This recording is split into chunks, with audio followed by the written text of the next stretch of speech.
Good afternoon, distinguished guests and colleagues. Welcome to this Spain pavilion here at COP30. It's a pleasure to have you with us in this important session titled Strategic Ecosystems, a mission-oriented initiative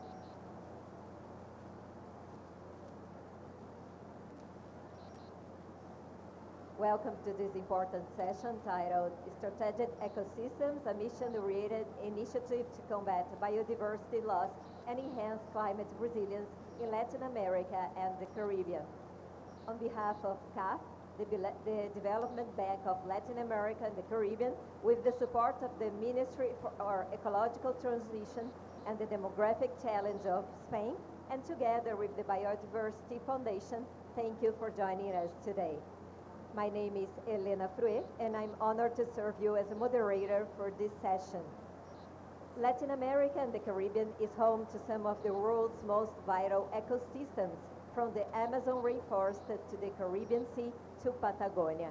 These ecosystems play a central role in regulating the planet's climate, sustaining biodiversity, and supporting millions of people.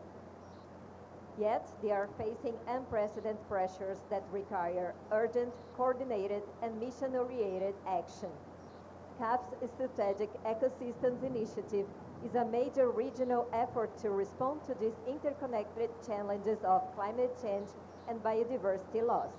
Today, we aim to explore how we can move from high-level planning to concrete, scalable, and collaborative implementation. Before we begin our discussion, we will start with a short video that introduces the initiative and the 14 strategic ecosystems identified as priorities. Video, please. América Latina y el Caribe se encuentran entre las regiones más ricas del planeta en diversidad biológica, albergando más del 60% de la biodiversidad mundial y con 6 de sus países clasificados como megadiversos. Esta extraordinaria riqueza natural se concentra en una serie de ecosistemas estratégicos que se extienden por las geografías americanas y caribeñas, proporcionando servicios ecosistémicos esenciales para la vida en toda la región. Entre ellos se encuentran la Amazonía, bosques y sabanas del Cerrado, bosque atlántico y selva misionera, el Pantanal, el Gran Chaco, bioma Pampa y la Cuenca del Plata, la Patagonia, la presencia latinoamericana en la Antártida, la zona de afloramiento, surgencia de la corriente de Humboldt, los Andes tropicales que contienen los páramos, la región de Tumbes-Chocó-Magdalena, el corredor biológico mesoamericano y selva maya, los manglares, la barrera de arrecifes de coral mesoamericana y el mar Caribe. Esta biodiversidad excepcional desempeña un papel fundamental en el sostenimiento y la preservación de los servicios ecosistémicos de los que depende la vida humana, y su conservación es crucial para contrarrestar los efectos adversos del cambio climático sobre nuestras comunidades. Sin embargo, múltiples factores que afectan estos ecosistemas estratégicos, como la expansión de la frontera agrícola, la deforestación, el aumento de la actividad humana y los impactos del cambio climático, amenazan el delicado equilibrio natural que sustenta todas las actividades vitales y productivas. Alcanzar una gestión integrada de la tierra, el agua y los recursos vivos que promueva su conservación y uso sostenible de manera equitativa requiere un enfoque basado en los ecosistemas. Este enfoque fomenta la comprensión de las relaciones espaciales y funcionales entre los componentes naturales y transformados de los ecosistemas, reconociendo a los seres humanos y su diversidad cultural como parte integral de estos sistemas. CAF, Banco de Desarrollo de América Latina y el Caribe, ha adoptado este enfoque en sus operaciones, trascendiendo los límites jurisdiccionales y posibilitando proyectos que promueven una verdadera integración regional. Esta visión a largo plazo respeta las diversas dimensiones, escalas y procesos de los ecosistemas con el fin de proteger, mantener y gestionar de manera eficaz este abundante patrimonio natural, una fuente de soluciones basadas en la naturaleza para enfrentar los grandes desafíos del mundo. Porque el clima es vida. CAF apoya a los países de América Latina y el Caribe para ser un territorio con energía más limpia, infraestructuras más resilientes, mejor movilidad, ciudades más verdes, ecosistemas sanos, un territorio de soluciones frente a la crisis climática y de biodiversidad, mediante estrategias de desarrollo que prioricen la inclusión social, la equidad, la conservación y restauración ambiental y la valoración de su diversidad cultural. CAF, Banco de Desarrollo de América Latina y el Caribe.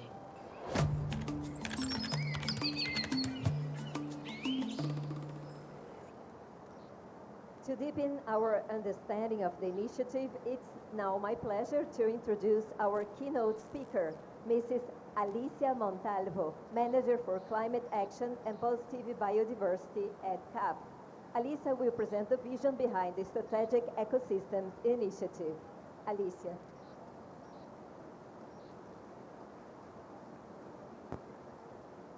Thank you very much. Well, I hope you can hear me because this is a really rainy Amazon day, and I think this is an excellent opportunity to share with you our strategic ecosystem approach, because it's true that we cannot dissociate climate change and biodiversity.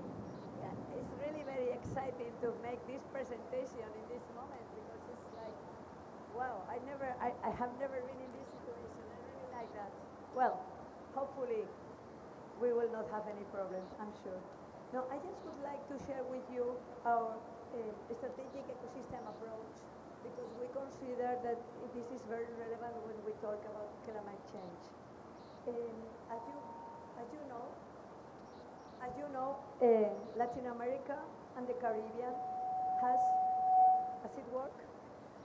60% of the biodiversity of the planet.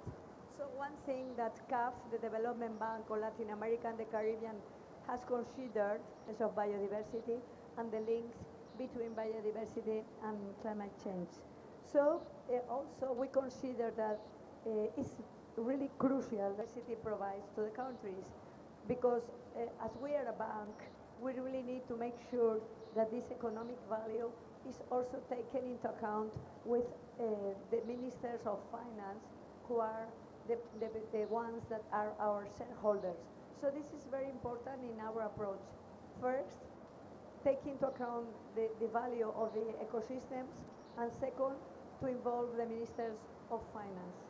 So what we have decided in 2023 in the climate change conference in Dubai is that we need to take a different approach to the way the institution works with biodiversity, and we have identified, at first it was 14 key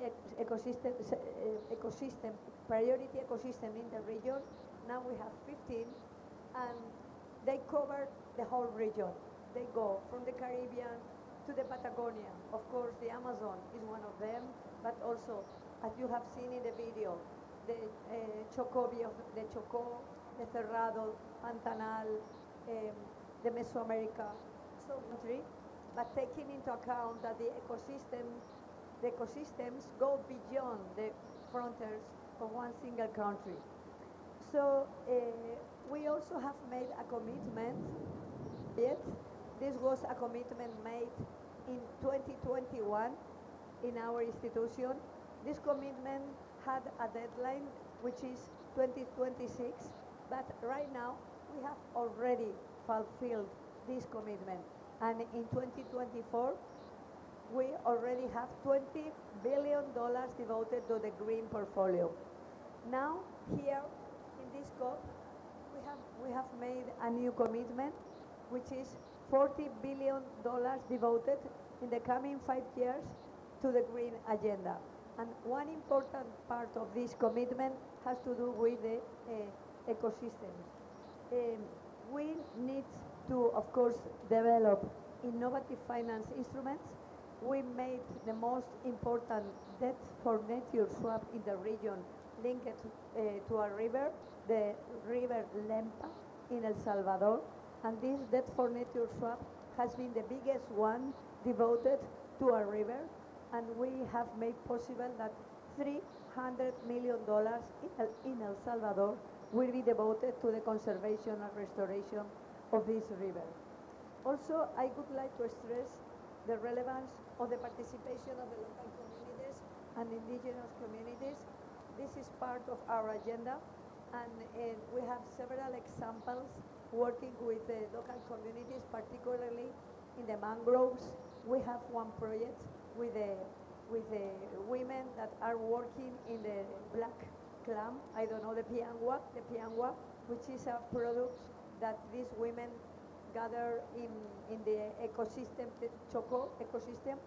So we are working with them, and we are involving them to make possible not only the protection of the mangroves, but also to increase the tools that these women have for gathering this clam. I would like to stress, finally, because it's very difficult now to talk like this, but I just would like to stress that our ecosystem approach has also to do very much with science. We are working very much with the scientific institutions, and in fact, we have created an advisory group of scientists that is supporting us in the decision in the different projects we are adopting in the different ecosystems. So what we believe is that it's important that we make a systemic change in the way we look at climate change and biodiversity. And by working with this ecosystem approach, we consider that we will be able, step by step, to change the way we work with the countries and the communities. I would like really to share with you this approach, not only with the video, but visiting our webpage, where you can find not only the ecosystems, but we have made a methodology to identify a portfolio of projects, cost-efficient projects in every single ecosystem. We have identified the problems and the solutions with one company that you probably know, but it is Entity Data, the engineering company, and we have identified these efficient solutions that will make possible to really present a portfolio of projects to the different countries, participants in the ecosystems, because sometimes what we find as a bank is the difficulty to have good projects where we can invest. This is one of the main challenges in the biodiversity field and the ecosystem approach we have. It's very difficult to find bankable projects. So that's what we are doing now, and we will be very happy to work with all the institutions. Particularly, we are working already with Spain. They are supporting us in this approach. So it's just to present this headline. This is a different way to work with the nature. We consider that this approach has been adopted in the Biodiversity Convention should be more useful for the countries and the way we work with them. And now I will really very happy to talk with my colleagues in this panel on how to make a good use of this approach and how we should work more efficiently climate change and biodiversity. Thank you very much. I hope you have listened so.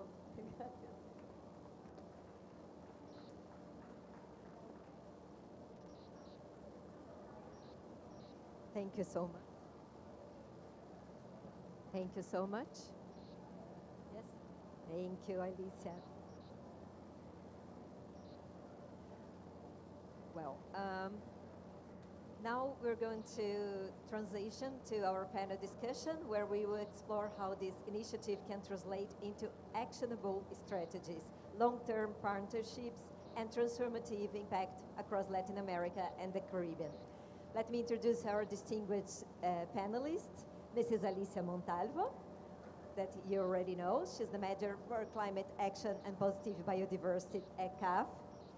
Dr. Xena Garcia Rangel, Deputy Head of Nature Economy at UN Environment Program and the WCMC.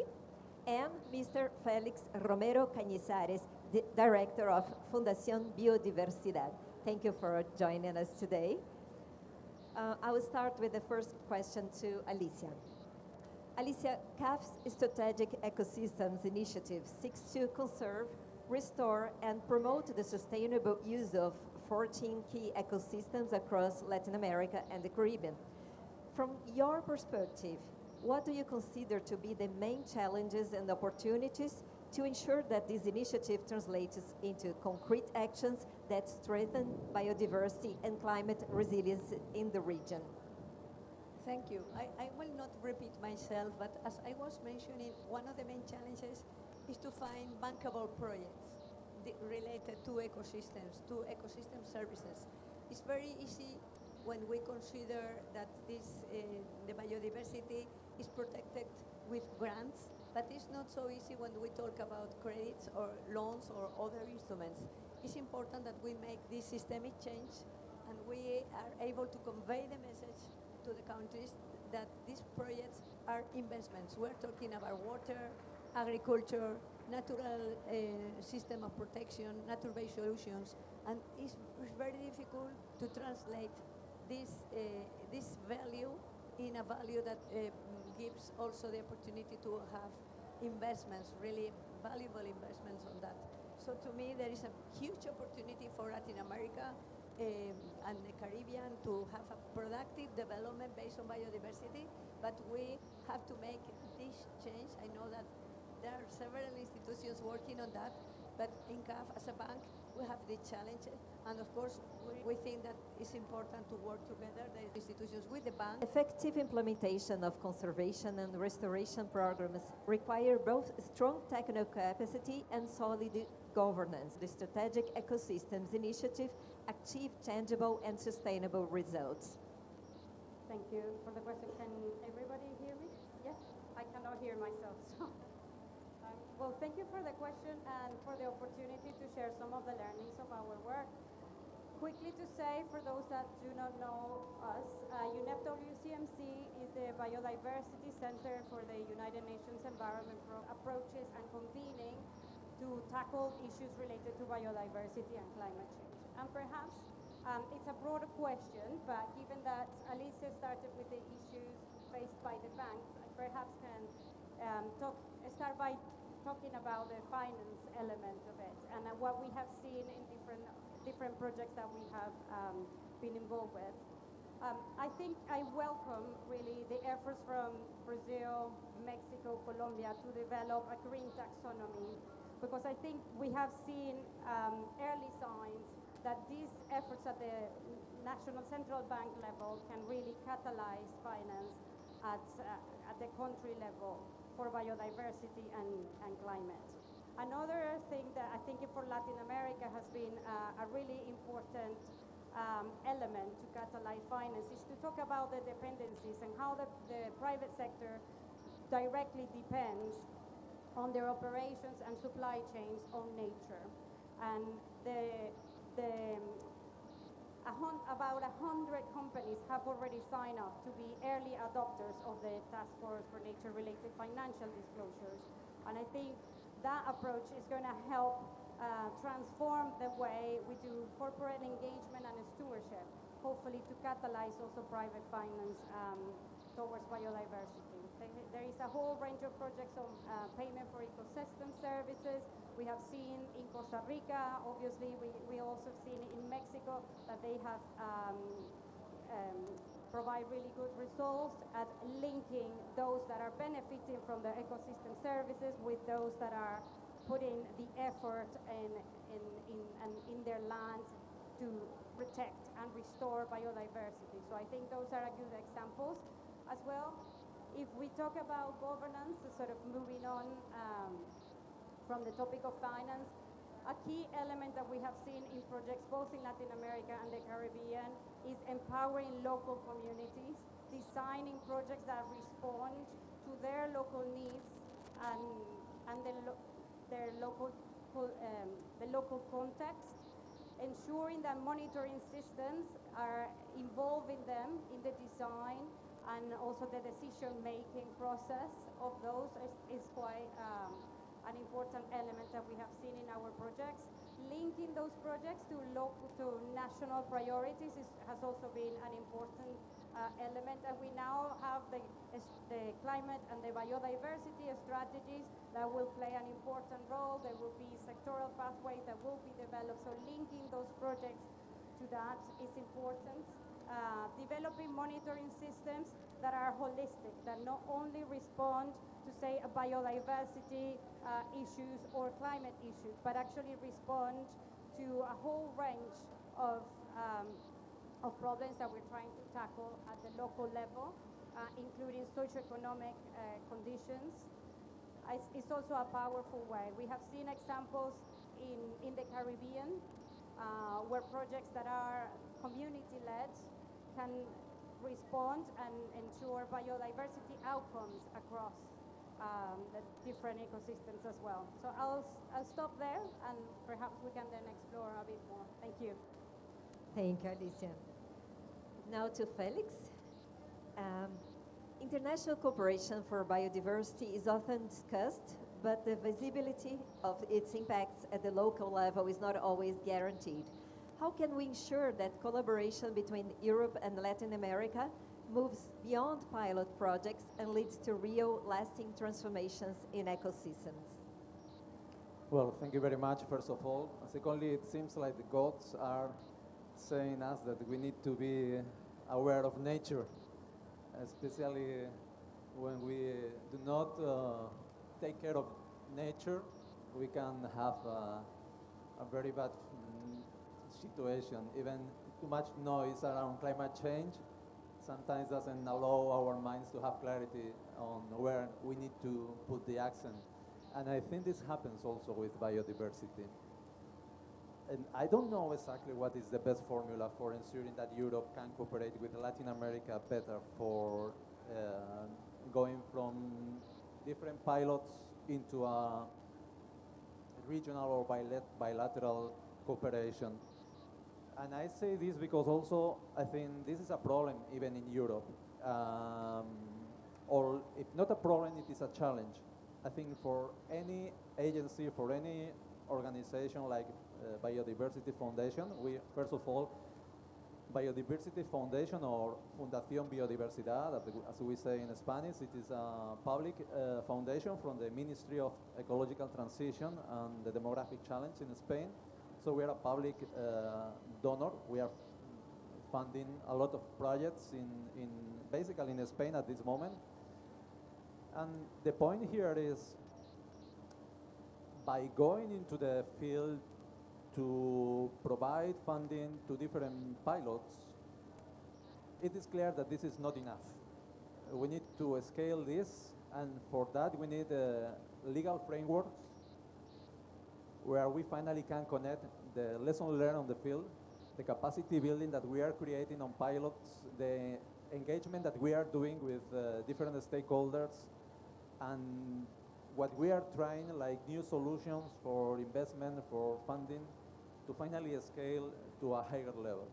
So if I bring this into my mind to identify what can we do for Europe to help Latin America, I would say first of all, it would be very useful to have a regional framework in Latin America where any international donor can see that there is a common agenda as an equivalent to the Natura 2000 network, for example, in Spain, in Spain and Europe, the EU, the European Union, and all the framework, the legal framework that we have around biodiversity and Natura 2000 in Europe. I say this because when you have a clear framework and you have a legal binding, you can bring money not only from public institutions, but also from the private sector. I think we are in a moment in which we need to mobilize much more money from private sector to provide solutions. It is clear that public funds are not enough to cover the whole gap that we have for the gap that we have for biodiversity. And if we were able to create a trustful environment framework for companies to invest, I think we could accelerate and multiply the resources in place. I see a potentiality also in all these corporations, international corporations, European corporations that are also operating in Latin America, if we are able also to harness the whole potential that they have with the whole corporate social responsibility and related actions and align their projects, their interest in investing in Latin America also with a parallel account of natural capital and how they can also measure that their investment and their profitability in terms of economics also has a positive impact in nature in the territory. I fully agree with what Alicia said before. It is not easy to make any project bankable. It is very difficult to do that. And sometimes when we talk about biodiversity, we also talk about pilot projects which has a size which is too small for bringing large corporations or large banks to put the money there in place. But I also think that this brings us to recognize that there are different formulas to work with biodiversity. And we have the public funds, but we have also this small contribution from companies if we create the framework, and we have also intermediate organizations that can mobilize funds from international institutions. So I think there is a cocktail of opportunities, but I think the main tool at this moment that would be very useful, it would be for Latin America to have a common strategy and kind of a regional approach to something that could be very pragmatical from a point of view for companies and international donors to contribute from another part of the planet. ¿Quieres decir algo, Alicia? No. Yes, but when it's my turn, I don't know, is this my turn already? No. Is my turn? No. You can say something if you wish. Yeah? No, but please finish. Go ahead. Okay.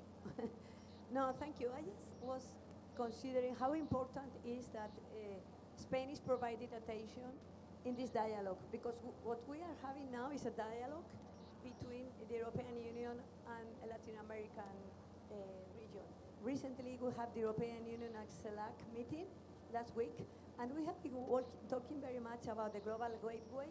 As you know, they are mobilizing a lot of finance towards Latin America, and it's true that you can hardly find one project that is really on biodiversity. There are projects on renewable energies, mobility, digital economy, but it's very difficult that even the European Union and the cooperation agencies look at the region as a region where it's important to invest. We are not talking about giving grants, we are talking about investment. And I think this is important because the region has 60% of the biodiversity, and this biodiversity has not perhaps, it has the value, but perhaps the investors haven't been able yet to find the value. So it's very important what you say about the risk, how to integrate this biodiversity risk in the financial institutions. I think this is something that is changing more and more, but I think it's important, this dialogue that we are making between the European Union and Europe, because as a European, I have seen that in Europe, of course, there is the Natura network, but it's true that in the Latin American region, there is still an opportunity of not destroying the biodiversity, which is something that unfortunately we have seen very much in Europe, the forests. And there is a change now, of course. I think that is very important what the European Union is doing in giving value to the nature, but it's true that there are many years before where this nature was destroyed, many centuries ago, not now, but many centuries ago. So it's important that now we try to avoid that this happens, and that's why it's so important to identify all these ecosystem services that this biodiversity is giving. So I think that we need to work together, and so we are already doing that a little bit with Spain and of course with other countries, but I think that it's important that we are able to really make this systemic change. So that's why I was listening to him. I said, let's go, we need to make this change. And I think that, for instance, the next generation program in Europe is providing a lot of resources for nature and biodiversity, and of course we really would like very much that institutions like CAF could provide this kind of resources to the Latin American and Caribbean regions. I think that there is an amount of lessons learned that we can exchange, so that's why we're very happy that you are inviting us to the Spanish Pavilion to really present these challenges. Thank you. Shena, UN Environment Program plays a central role in connecting science, policy, and implementation. Are there additional reflections you would like to share on what's most urgently needed to accelerate nature positive action in the region? Yeah, thank you so much. That's a really good question. I think I would like to start by saying support the development of the biodiversity strategies at the national level and how this will link on action plans with climate action and also poverty reduction programs from ministries of development. At the moment, we are in a very sort of important and catalytic moment where countries are revising their climate strategies. They are ready to finalize or publish their strategic and biodiversity strategies, and also after that they will develop plans and solutions for supporting the implementation of these plans. So I think that it's an important moment to identify what would be the priorities that can link all these agendas and where the opportunities for investments are. The BioFin program from the United Nations Development Program works across different countries supporting the development of these financial plans. And then we have the NDSAP Accelerator, the NBSAP Partnership, and they're all working together to accelerate from moving from action, from planning to action and implementation. And I think that's what I would like to sort of highlight, that this is the moment, and paying attention to what is coming from the different countries, identifying potential communalities, and as you said, that will help us sort of build a common agenda that perhaps will catalyze further investment. Thank you. Yes. Well, Felix, from the perspective of Fundación Biodiversidad, what additional message or insight you would like to leave with us today, particularly regarding opportunities for Europe, Latin America, and the Caribbean collaboration? In the last years, and taking what Alicia mentioned before, the whole European Next Generation program, they put a lot of money to recover Europe after the COVID crisis.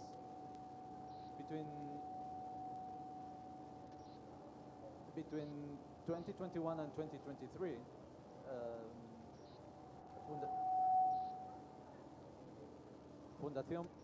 Fundación Biodiversidad, I don't know if you can hear me, yeah?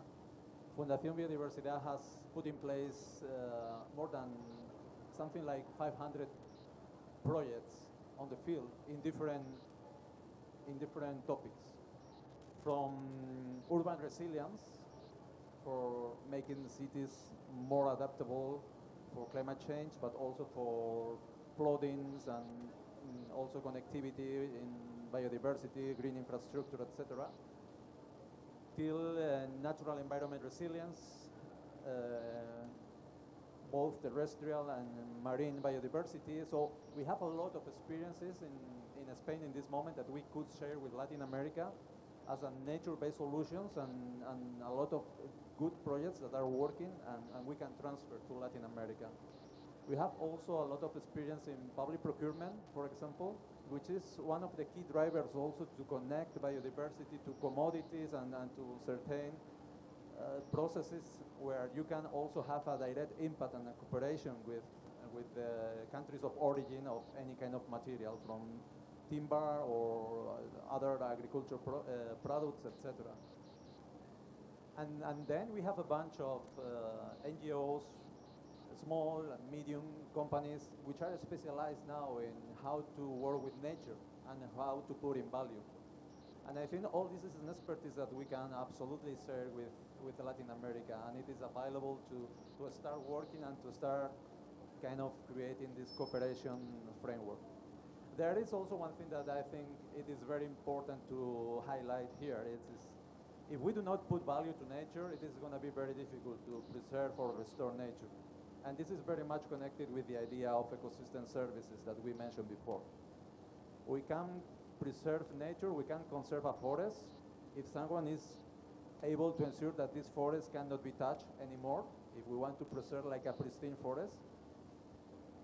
But sometimes that is not going to be easy. We will find any other resource over there, or maybe we cannot control the local interests or national or international interests and go into illegal practices or unsustainable practices. So we need to be able to create enough value to nature through ecosystem services to make sure that the addition of the value of direct products plus the income that is possible to receive with ecosystem services makes sense for the owner of the land or to the manager of the land to maintain a sustainable way in that forest or in that wetland or in that natural ecosystem where biodiversity is rely on, instead of transforming to another kind of thing where biodiversity disappears.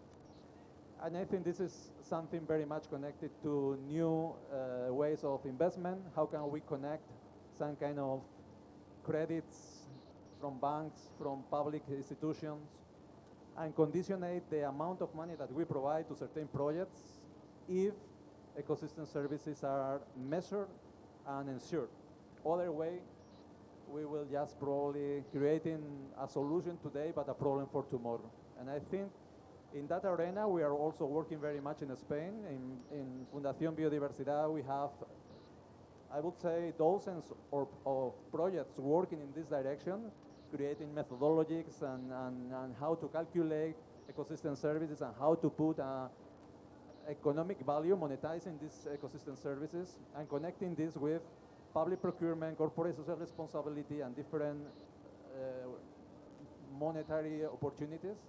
And I think this is also something that we can share with Latin America, generally speaking. This is specifically from Fundación Biodiversidad. Thank you. Would you like to give a last message for our audience, please, Alicia? No, thank you. Thank you very much. I think that the most important message perhaps is the need to cooperate among the different institutions, financial institutions, scientific institutions, public institutions, in order to really join forces, because for innovative finance, which is something that was discussed in Seville in the Finance for Development conference, it's important that we are able to join the economic and finance strength of the European countries in order to avoid that, for instance, Latin American countries increase the fiscal problem they already have in order to preserve the nature. So, but we need to work together in order of not creating dependency, but at the same time to be able to support this conservation, which is good for the planet. It's not only good for the country. So this is very much just collaboration. Thank you. Shana, would you like to give a last message for the audience, please? Thank you very much. I echo what Alicia just said about collaboration and cooperation. I will also add sort of the element of knowledge sharing, creating those spaces where we convene across the different countries and talk about the lessons learned, the different practices. There are many ecosystems that cross borders, so the approaches that one country will take might help the others. And another element which is important is the strengthening capacity in the region across how do we measure these dependencies, how do we incorporate that in decision making, for example. What are the dependencies at the macroeconomic level at the different countries, and how changing our vision, transforming the way we think about nature can tackle those dependencies and make economies more resilient. So I think around those lines, both sharing lessons learned on the countries that have similar challenges and ecosystems, and then building the capacity so we can think about nature in a different way, in a more transformative way, and pushing our boundaries of what we can do now. Thank you. Felix, would you like to give a last message for our audience? Well, basically, I would bring to the table all what we have said so far here. I think climate is important. Climate change is here. We live in an emergency moment. We also need to be aware that biodiversity depends on this situation. If we do not stop climate change, biodiversity will be in the straits, so we need to try to stop climate change. But on the other hand, we cannot forget biodiversity when we try to develop solutions to climate. No? And we have also experiences in trying to find ways in which we can develop solar energy, for example, or windmills, and do not avoid or do not create problems with biodiversity. We need to be conscious in there. And the best tool is to have this accountability for natural capital in parallel to our really loss and profit account. No? Our balance account need to be positive, but also our natural capital account in any economical activity. And I think this is a must for any investment and for any company trying to do their business in whatever part of the world, and especially in Latin America, where biodiversity is really key for the planet. Well, I would like to thank you very much, our panelists, for this enriching discussion. Today we heard that protecting Latin America and the Caribbean's ecosystems requires not only strong science and planning, but also collaboration, innovative financing, effective governance, and the leadership of local communities. On behalf of CAF and the Spain Pavilion, I would like to sincerely thank our speakers, our audience, and everyone contributing to this agenda. Thank you for joining us, and I wish you a very productive continuation of COP30. Bye-bye. Hasta luego. Chao. Hacemos una foto.